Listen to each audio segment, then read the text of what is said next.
to think in a qualitative way is to first of all highlight the problem, and without being distracted away by the ideological solution.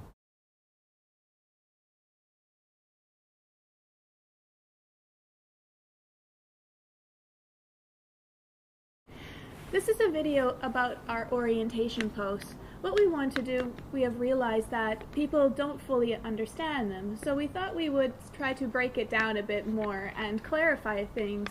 So what we want to call this video series, our project, is the orientation of the orientation. For example, we can pick up this orientation, which is quite recent, I believe, about, if I remember well, problems. And I believe the title is Orientation 1605, to think qualitatively. Okay. So, Diego, when I read this, it says, what is essential is to fully highlight the problems. The absence of such an action actually promotes the problem itself. Yeah, okay, we can stop here. So what do you mean by that? We are not talking about really much a technical problem. We are talking about cognitive and psychological issues, something that is, I do not really quite get it. For example, non-clinical depression, kind of anxiety, even when I have not quite reasons to be like that.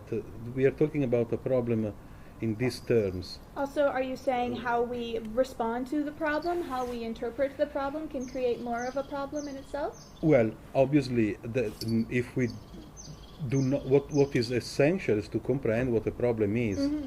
And not just to name it. For example, it could be a problem of like non-clinical depression, but maybe it's not even quite a depression. Maybe it's a sort of like boredom, and I call it a depression because I do not know what to do today, tomorrow, and I name it and I call it depression or sadness. But as a matter of fact, maybe the problem is something else. So what the orientation is actually saying is that how can we possibly take actions productively or at least sufficiently if we did not fully understand not necessarily fully, because I don't think that we can understand it fully, but qualitatively comprehend the problem. And by understanding the problem, I'm not saying like speculating, like creating some sort of like motivational mumbo jumbo, all this sort of stuff. So this is the very sentence that says what is essential, first of all, is to comprehend what the problem is. Problem of boredom, problem of like kind of I don't like myself, self-hatred, or self-hatred. Whatever could be the eating disorder or non-clinical depression, whatever it is. Okay, understood. So when it comes to deal with quasi-panic attacks, sort of depression, fear of living or dying, fear of people, self-hatred, more or less motivated or merely self-inflicted, dissatisfaction and unreasonable guilt, irrational shame, over-regret or over-sadness, the swamp of apathy, not knowing what to think, and so on. So this is just what we covered. Yeah, there are many. When we talk about psychological and cognitive problems, when I repeat they are not clinical, of course, then the way is another, is the clinical way, the psychotherapy, all this sort of stuff. When we have like all this, there's tremendous, countless, plenty amount of different problems, even when really the reason of having those problems is not even there. But it doesn't matter. The suffering is something very, very real and something very present, even when we have no reasons.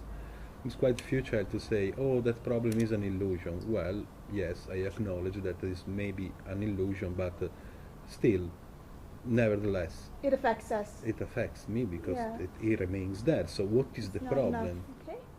If one looks very, very carefully, then perhaps one can actually understand what the very core of the problem is, and also if there is a problem at all. Well, yes, first of all, is there really a problem? Meaning, maybe I have sufficiently what I need, food, a little bit of money, my socialization, my friends. But maybe we're struggling with our memories. But I struggle, and I do, by the core of the problem. What is the core of the problem? Not the name. Now, the suffering is the outcome of the problem. So I'm suffering, but I do not even quite know why. That's the outcome of the problem. What is the core of the problem? That's what you say here. Where is the core of the problem located? Is it clarified? Does one understand the problem? One is sad, but apparently, and maybe even for real, one has no really any reasons to be sad, because such a person is not really doing that bad in life. Nevertheless, one is sad. I'm sad. So, what is the fuels this outcome we call sadness? And also, why do I name it? Why do I verbalize as sadness? Maybe it's something quite different. Maybe it's boredom. Maybe I don't know how to think or what to think, or I think that I'm kind of waste, or I think that I am a usual, but a loser, or I've done nothing in life. So what is the core? Not just the linguistic verbalization of that. It is easy to name a problem. What is difficult is to comprehend what the problem actually is. I'm sad today, but what is this? What is the fulcrum of that? It's quite fascinating how we turn those particular thoughts into sadness. That it must be that I'm sad because I don't know what to do, or I'm restless, or I'm struggling with a memory. Why must we interpret it into a sadness? Why create such a struggle with these thoughts and these memories? I think I'm sad. I do not quite know the reason why I'm sad, and this the naming of the issue is not just about the mere verbalization. The verbalization contains like a significance, which contains all the structure, the scaffolding of meanings, because I've known what it means to be sad. Also, I saw it in movies of friends, whatever. So all the accumulation of the meanings of sadness is precisely what I'm engaging. But the question is, maybe, well, I'm kind of sad or whatever it is, but I'm not very well. By how can I say that? By adopting the whole significance of the very verbalization of sadness, maybe I'm going to magnify the problem, because I know what sadness is, but maybe I'm not even struggling with sadness. So the question is, can this activity be switched into like a rational study and comprehension, in which there could be even some sort of passion? But what is the problem? I want to understand what is the very core of the problem. Are you saying also that oftentimes people are just acting and reenacting how they think they should be when they are sad? Of course, let's say something like that. I believe I'm shy now, because 1 hour from now I'm going to meet someone or a bunch of people. Do I know my shyness, cognitively speaking? Am I investigating it? Am I studying it? Am I trying to comprehend it, how it works? Or I have known that I've been shy for several occasions, and also I know what from an objective perspective shyness implies. So what is the very fulcrum of the problem? Am I misinterpreting something? Are we willing to study seriously this, rather than engaging so many dull patterns typical of today's Western mind, stuffed with so many justifications? Silly, convenient, outsourced design. Yeah, for example, this is typical, especially among conspiracy theorists. I'm struggling with my psychology, with my life, I'm not talking about technical struggles because of the bills, because of this, because of that, the divorce, all this sort of stuff. I'm talking about the way I react to my personal psychological issues.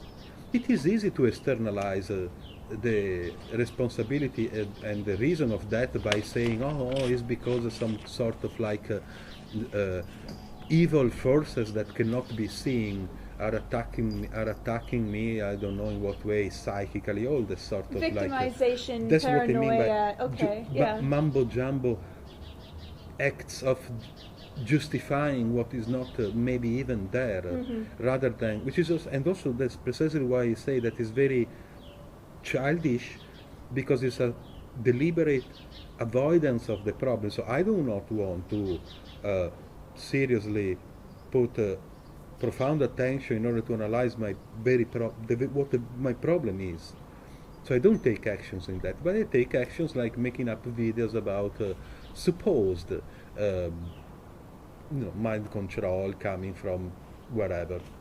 What I find so fascinating about that is that people do not realize that they are a conspiracy theory unto themselves in their own psyche. They're doing the exact same thing, and they rather point the finger outside of them. Okay, even if this stuff is going on, the way we're approaching it is escalating it and making it worse because we become more irrational, more paranoid, and so on. Yeah. When we have a technical problem, like the computer is broken, we do need a solution. That's obvious. And the solution is technical. But when we have a not sufficiently understood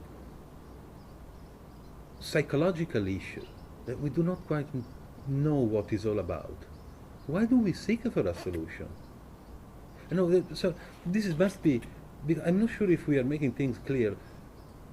It sounds very logical to seek for a solution. I have a problem and a psychological issue, not a clinical one. We are not talking about lack of dopamine or serotonin, all this sort of stuff. We are talking about something entirely psychological, mental, or let's call it existential. I do not know how to think or where to identify myself or belong to what, all this sort of stuff. And therefore I'm kind of like confused. I have a problem of confusion. Why do I seek for a solution?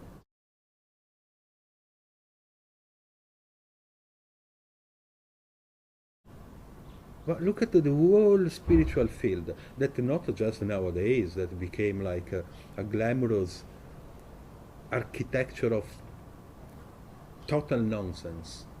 And people in that field, they go on forever, for years. If we remain with this question, I am confused, why do I seek for a solution, since everything and everybody that thinks in terms of confusion can only produce confusion?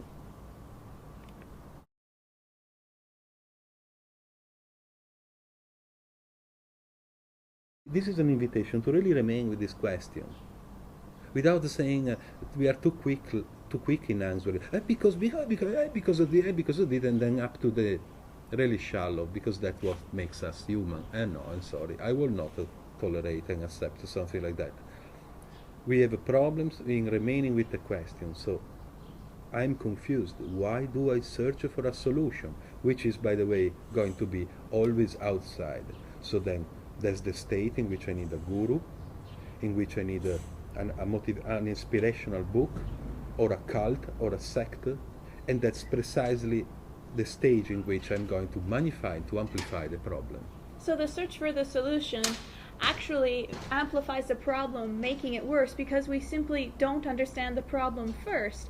I mean, even when we are doing basic mathematics, we cannot possibly search for the solution until we really understand the mathematic problem. Yeah, but it's pretty much, let's use it like psychological mathematics. So why don't we do that existentially, or when we're approaching problems with our life? Because people are really obsessed with solutions. Everywhere you go, every film or documentary is always about what's the solution, without any comprehension of the problem.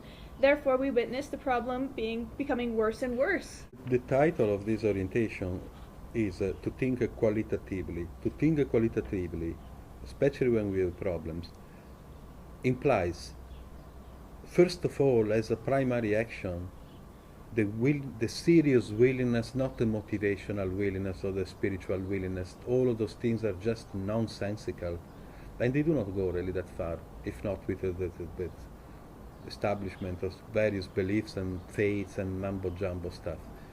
To think in a qualitative way is to, first of all, highlight the problem, and without being distracted away by the ideological solution. So remain with the problem, analyze the problem from a private perspective, and then also it could be shared. But what is essential the most? first of all, before taking action with the analysis of the problem, is to comprehend if I'm relying to particular belief system. Because if my problem is, suppose it's something like that, let's imagine something like that, maybe I'm a Christian person or I'm a Buddhist person. Or a spiritual person. Or a spiritual person, and I believe that I'm not good enough as a Christian or a so-called spiritual person, all this sort of stuff. How can I possibly comprehend what the problem is, since my mind is functioning through the apparatus of my belief system? I'm going to magnify the problem. So the analysis, first of all, must be free of biases, fallacies, and that's very difficult, but I'm sorry, I don't see any other alternative.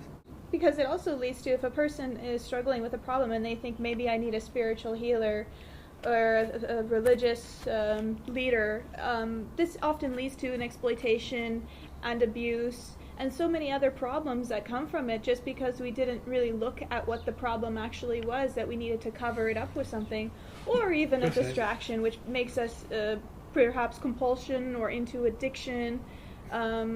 Is why we like to call clinging to these belief systems become like a drug.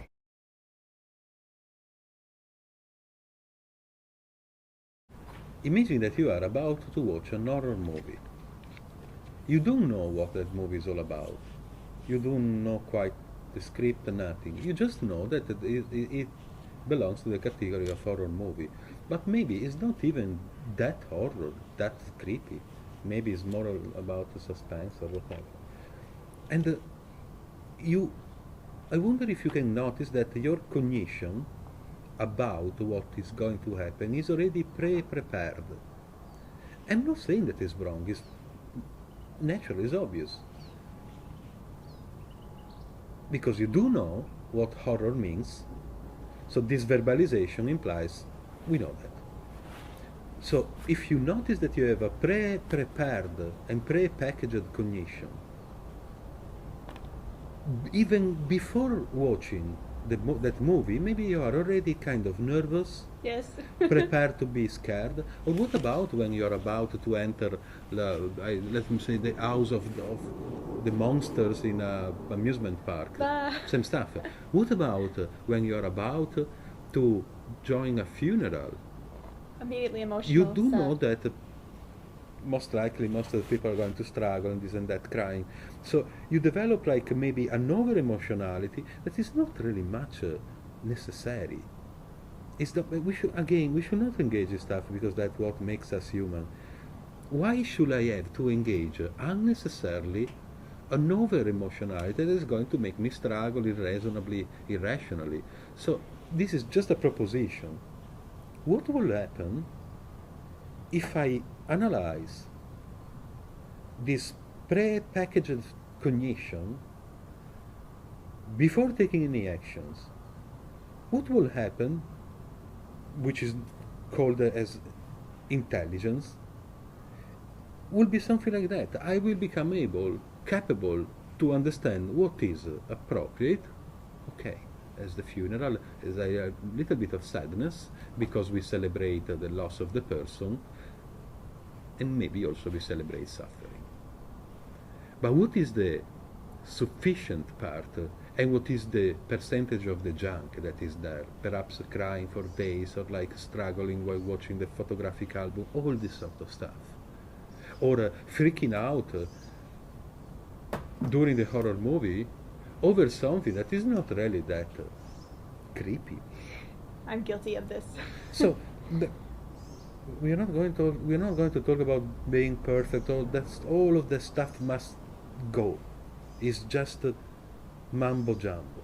But it sounds like the collective synopsis that a person gets from an event or an activity that sets them to prepare to act out the scene in some way. I'm watching a scary movie, so I know I'm going to be scared, so I prepare myself to be scared. I'm going to a funeral, so I know that it's going to be sad, so I'm probably going to be sad and expected to be sad as well, because if I'm not, then everyone might see me as cold. The question is, can there be pleasure, tangible psychological pleasure, in the act and through the act of clarifying the problem? That's the question. And this is what it means to think qualitatively. So, can I have a problem, whether it's sadness, boredom, whatever it is? Can I have a pleasure in clarifying the problem? Otherwise, as long as the problem remains not clarified, whatever I'm going to do, that will be the stage in which I will amplify the problems, or even worse, out of a non-comprehended problem, I'm going to create even further problems, putting myself at the mercy of like a guru or some kind of like a cultish or sectarian belief, or maybe being occupied everlastingly. At the end of the day, what is that remains? Just a conditioned, confused mind. So, can we have pleasure in clarifying, understanding, and then productively acting? That's what seems to be missing, is that there is no pleasure when it comes to the problem. We have this conditioning to have this anxiety, wanting to escape or distract ourselves. The problem is never pleasurable. Can the analysis of the problem be pleasurable? Because if a virologist has no pleasure to understanding the virologist is not going to develop an antivirus. There must be a form of like pleasure in discovering, and this pleasure must be absolutely free of all personal fallacies or beliefs. Because I'm Christian, you are Buddhist, the other person is feminist. All this sort of stuff must be understood, and at least for a little while, along the analysis of the problem. The comprehension of the problem must be free of fallacies. So the first step is to locate and to understand the fallacies, and pride must not be on the way.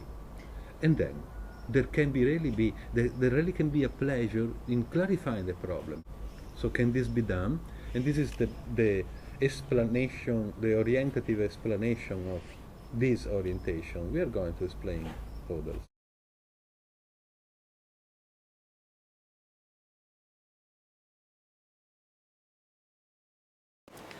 The following video series we are working on that we'll be sharing with you is a clarification. Sorry, a bug landed on my nose. That will be in the video, at the end of the video.